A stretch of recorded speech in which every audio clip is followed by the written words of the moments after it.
JBN, we keep you informed. Female's body found in barrel in downtown Kingston. The police are searching for two youngsters who ran, leaving the body of a female in a barrel in downtown Kingston on Wednesday night. Reports are that about 8:45 p.m., members of a police team saw the two youngsters, believed to be teenagers, pushing a handcart at the corner of Peckham and Beckford Streets in the heart of the downtown commercial district. The police team, acting on instincts, instructed the youngsters to stop. In response, the two males fled upon seeing the police. The officers then carried out a search and the body of a female was found in a barrel that was on the handcart. Two men charged for gun-related offences.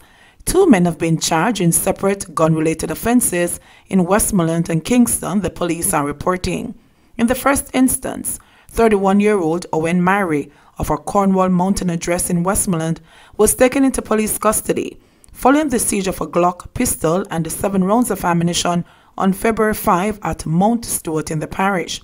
The gun and ammunition were found in a car belonging to Mary. However, lawmen were unable to locate him, the police said.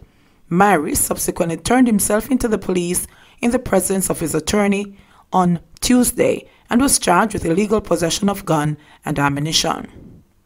In the other instance, in the Shooters Hill area of St. Andrew, the Kingston East Police arrested 33-year-old Paul Casanova of Harbour Heights, Kingston 17, following the shooting of two men. The complainants were allegedly attacked about 7:15 p.m. by Casanova and other men traveling in a motor car. Casanova has been charged with wounding with intent and illegal possession of a gun and ammunition. The two are scheduled for court at a later date. Caning is not an option, Young Jamaica tells JTA. The youth arm of the Jamaica Labour Party, Young Jamaica, says it is disappointed with the Jamaica Teachers Association's JTA president's clear inability to appreciate that caning is outdated, grotesque, draconian, and plainly abusive to our children. JTA President Owen Speed, while speaking with Top of the Morning host Richie B on the Edge 105 FM last Thursday, said the punishment currently being meted out to students is ineffective. These children nowadays will tell you that they'll hurt a child and take some days. In other words, the punishment that they are given by way of suspension, that is not effective, because some of them would maybe rather stay home. What we need is to revert to the days when a student like this one should be caned. And I make no bones about that. I don't care what the human rights people want to say, he said then. Young Jamaica, in a statement on Wednesday, said that it is vehemently opposed to this backward way of thinking and strongly urged the JTA to begin devising a new message of discipline and respect from our children.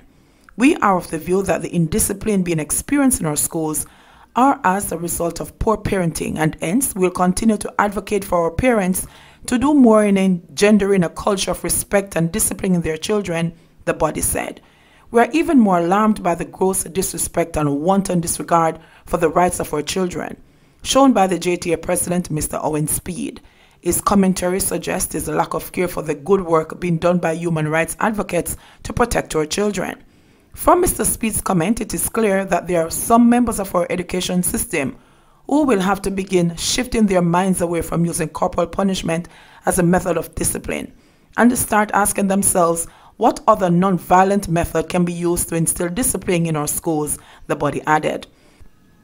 We empathize with our teachers as the task ahead seems daunting, but must encourage them to allow their passion to be their guide, as a nation will fail if our teachers fail, Young Jamaica said. Man faces court for killing his father, wounding his mother. A man is scheduled to appear before the Kingston and the St. Andrew Parish Court to answer to charges for the murder of his father and wounding his mother. Charge is 34-year-old Richard Campbell, otherwise called Richie, of Hold Hope Road, Kingston 5. The deceased is 72-year-old Leighton Campbell of the same address. According to the police, about 2 p.m., the accused, who allegedly suffers from schizophrenia, had a dispute with his parents, during which a machete was brought into play. The police were summoned, and on their arrival, both parents were seen with several wounds to their upper bodies. They were assisted to the hospital, where Leighton was pronounced dead and his wife admitted for treatment. Richard's court date will be announced at a later date, the police said. Mother grieves as two sons go missing years apart, vanishing without a trace. 11 years after her then 16-year-old son went missing, Westmoreland resident Dorothy Hall never imagined that another son would face a similar fate when he accompanied a friend to Petersfield in the parish last July. Hall, who is from Jerusalem Mountain in the parish, said that the disappearance of her son, Eldine Thompson, 21, last year, nearly drove her over the edge. Terrible, I am telling you, terrible. It's like I only mad house left me go. It shook me up fully, shook me up big time. If I never have my first son and daughter beside me, sometimes some things run through my mind like I wonder if I would kill myself, she said. My mind started to stray different because it shook me up and I couldn't believe that this come happen to me again. The 55-year-old said she has not seen or heard from either her son or his friend since they departed Jerusalem Mountain on that fateful day last year. There's a guy come from foreign, where they my friend together from school days, and the friend come to him and say he must follow him go to Petersfield, and that day the 29th of July. None of them don't return from that day until now, just like that, she said. Hall blames the disappearance of her son Kadeem Henry, who turned 21 this year, on the influence of friends. Him just went up on the road and him get a call. I don't know where him get the call from, fi meet him on the road. And from him go there, them just take him. All I know is that after them take him away, them call me and tell me say them need $200,000 for them things, Hall said. The first one that missing, me not even know him friends. Like you know him friend, but friendly to friendly to friend. Some of the friends you don't know them, so when him go missing now, it's like me left in the dark, cause me don't know who to go to. His abductors have never been found. Hall, who presumes that her sons are dead, is hoping that their bodies will be returned to her for burial so that she can have closure. Old Harbour crackdown. 2 weeks after a story broke about drug trafficking and gun running between Jamaica and Haiti through Old Harbour Bay, the security forces have turned up the heat on boatmen involved in the illicit trade, netting more than a dozen detainees. Knowledgeable sources of the drugs for guns barter had recounted how fisherfolk, middlemen in boats equipped with powerful engines and laden with up to 3,000 pounds of ganja and sometimes kilos of cocaine, profited by selling automatic rifles and handguns to deep-pocketed businessmen and gangsters based in Jamaica's cities. The security forces have since intensified their drive to dismantle criminal operations in Old Harbour Bay. Commander of the St. Catherine South Police Division, Senior Superintendent Clive Blair, confirmed yesterday that targeted operations by the security forces last week had reaped results. Yes, a number of men were detained by the security forces last week in an operation in both Old Harbour proper and the Bay Area and are now being processed. That's all I can say right now, said Blair. Meanwhile, residents of Old Harbour Bay have confirmed the increased presence by the security forces in the coastal area. However, they said the mastermind had still managed to elude the lawmen's dragnet. The police and soldiers them all over the place, but them can't catch the main man. Only the foot soldiers them get catch, stated one resident who asked not to be identified. They flying drones in the air near the shoreline, but the main man know how to take away himself and hide in boat. It's going to be hard for them to catch him, the resident observed. About 2,400 guns enter Jamaica's shores illegally, via 145 uncontrolled ports of entry every year, but seizures by the security forces have not kept pace with the illegal inflows. Gun crimes have remained top of mind for Jamaicans, as 198 people were killed up to February 22. That is 10% more than the 180 murders recorded for the corresponding period last year.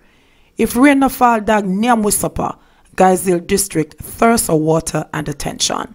Decades of neglect by successive political administrations have left residents of Bonnett, a rural community in Gaisil, St. Catherine, disenchanted with both political parties, the governing Jamaica Labour Party JLP and the parliamentary opposition, the People's National Party PNP, which they contend have done nothing for the area. Both 73-year-old Vinnetta Harris and her neighbour, 78-year-old Desmond Ellis, were quick to dismiss their political representatives as absent, except on the campaign hustings. This time around, however, their empty promises will fall on deaf ears. Me used to vote, But me stop now because when you vote for development of your area and not now go on. So it don't make no sense, Harris said. So it better me not vote because them come and make big promise and a pure lie them a tell. Ellis then picked up the argument, voicing his long festering frustration with the system and its political representatives. And after them win, them say, make the bitch them tande. I want to see them pass through the next 4 or 5 months, them just wave. That is all I get from them. Election a come, and you soon see them start come back and run a big vote and them talk about them a give you water and them a fix road and them a go put even down here, make everybody can go there. He charged. The senior citizen admitted that he too had given up exercising his franchise as a result of years of disappointment. Neither one party nor the other. Not one of them is in it damn good. I don't see everybody going to benefit at the same time, but you can do something to make the people feel good, he said. For Harris, a lifelong eagle at Coronation Market, who sold Irish potato and other crops her late husband Edgar cultivated. It is time to enjoy the fruits of her labor. Edgar died 20 years ago, but the 7 sons and 1 daughter they raised have helped to care for their mother. We work hard, very hard, so now we shall live very comfortable. We're supposed to have indoor plumbing with flush toilet shower and with bath and sink and can use washing machine, she said, highlighting the progress made since the days of pit latrine and outside kitchen. However, in order to enjoy these amenities, Harris, who lives with 2 of her children, has had to invest in 5 large black tanks hooked up to a gutter network that channels rainwater. 1 tank serves the house, another their shop, while the other 3 provide water for domestic purposes like washing clothes. If rain no fall, dog, Nyam we supper, one of her sons said. They buy a load of water for $5,000 to fill each tank. Ellis is not so fortunate.